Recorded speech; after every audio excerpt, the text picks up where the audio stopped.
Europe 1, il est 6h42. Attention, secteur en grand danger. Jamais le marché du logement neuf n'avait connu un tel recul. Chantier annulé, vente en chute libre, entreprise au bord du gouffre. C'est un véritable SOS que lancent aujourd'hui les professionnels du logement neuf. Et pour en parler, votre invité Lionel Gougelot, c'est Pascal Boulanger, président de la Fédération des promoteurs immobiliers. Bonjour Pascal Boulanger. Bonjour Lionel. Bonjour. Merci d'être en direct dans le studio d'Europe 1 ce matin. La Fédération des promoteurs immobiliers va donc présenter ce matin à 9h, c'est ça? Oui. Les chiffres du premier trimestre 2004, et on peut dire que c'est une catastrophe. Ils ne sont pas bons à ce point-là.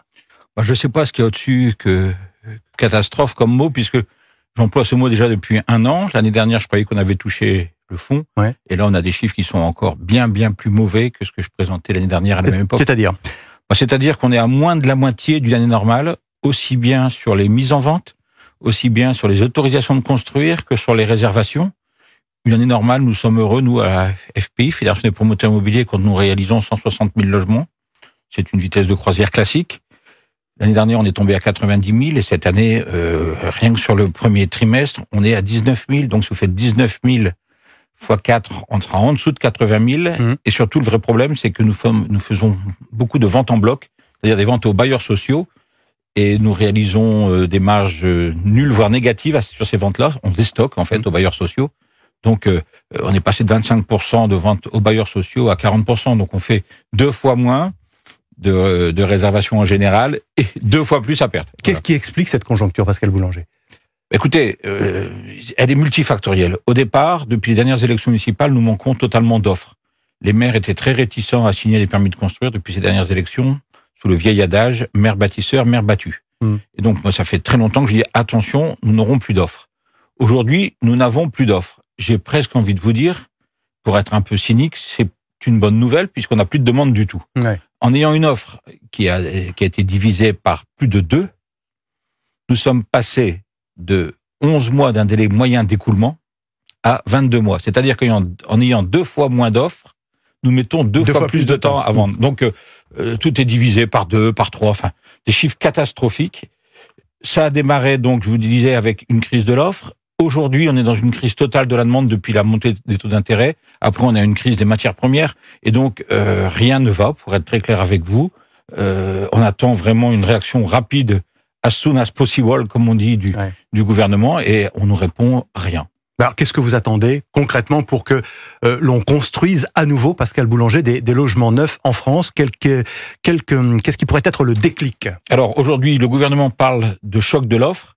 Il fait une petite erreur. Aujourd'hui, on a besoin d'un choc de la demande. C'est quoi le choc de la demande? Mais il nous faut absolument qu'on retravaille les modes de financement, les prêts aux acquéreurs. Nous, on propose un prêt, ce qu'on appelle un prêt hybride, c'est-à-dire qu'on rembourserait 80% en amortissement et 20% qui correspond à peu près à la valeur du foncier, à la valeur du terrain en prêt in fine. Ça resolvabilise beaucoup la clientèle. On propose aussi un prêt portable. C'est-à-dire que le prêt, si vous le traitez aujourd'hui à un taux d'intérêt relativement intéressant, si vous changez de logement dans 10 ou 15 ans, vous pouvez garder votre taux d'intérêt. Et je propose des mesures fiscales qui rapportent à l'État et qui ne coûtent pas, notamment des exonérations de droits de succession. C'est-à-dire qu'aujourd'hui, quand vous achetez un logement neuf, ça rentrait tout de suite 20% de TVA, ça rentrerait 20% de TVA. Et l'exonération de droits de succession, c'est dans 20 ou 30 ans, parce que les gens qui font ça ont 55, 60 ans. Et souvent, entre-temps, d'ailleurs, ils ont changé d'avis. Ils ne bénéficient pas du dispositif parce qu'ils ont dû revendre. Donc, voilà, on attend un choc de la demande. Si ce choc de la demande a lieu, on aura un problème juste derrière. De fourniture. On n'a pas d'offre. De logement. On n'aura pas d'offre. Donc, il faut aussi aider les maires bâtisseurs. Je ne sais pas si vous le savez, Lionel, mais aujourd'hui, les PLU sont les plans locaux d'urbanisme sont restrictifs. Et surtout, ils ne sont utilisés dans la vraie vie qu'à 65% de leur capacité. Et donc, il faut trouver une motivation, une subvention, une indemnité pour les maires qui construisent plus que d'habitude. Et nous, ce qu'on a proposé, c'est que, je vois ça avec les services de Bercy, qui sont un peu réticents, pourquoi pas, au-dessus de ce qu'une ville fait d'habitude en nombre de logements, il y aurait un partage de la TVA.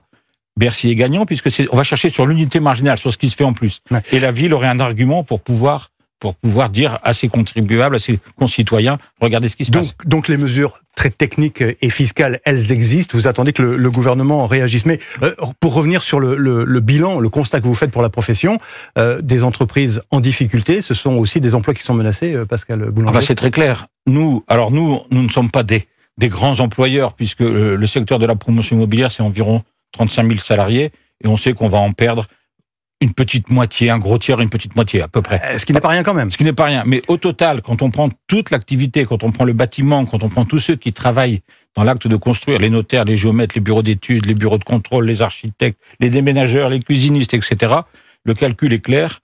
On sera sur 300 000 pertes d'emplois.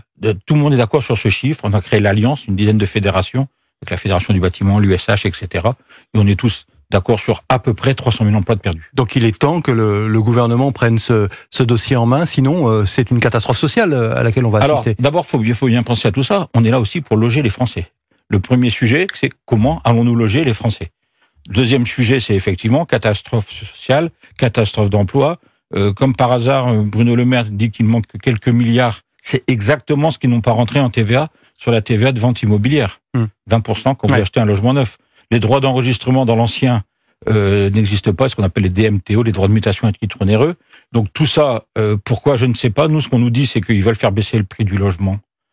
C'est peut-être possible dans l'ancien, puisque c'est un prix de marché. Nous, c'est un prix technique. Et j'annonce tout à l'heure, dans quelques heures, que le logement neuf a encore augmenté, malgré la crise, légèrement augmenté, c'est 1,9% sur l'année. Ouais, donc les logements neufs qui sont malgré tout construits, ils vont coûter plus cher. Il y a pas ils ont mis des normes, la complexité des normes, la complexité du système, de la construction en France fait que oui, ça ne baissera pas. Merci Pascal Boulanger, merci d'avoir été en direct ce matin dans les studios d'Europe 1, président de la Fédération des promoteurs immobiliers. Merci et bon courage quand même pour l'ensemble de la profession.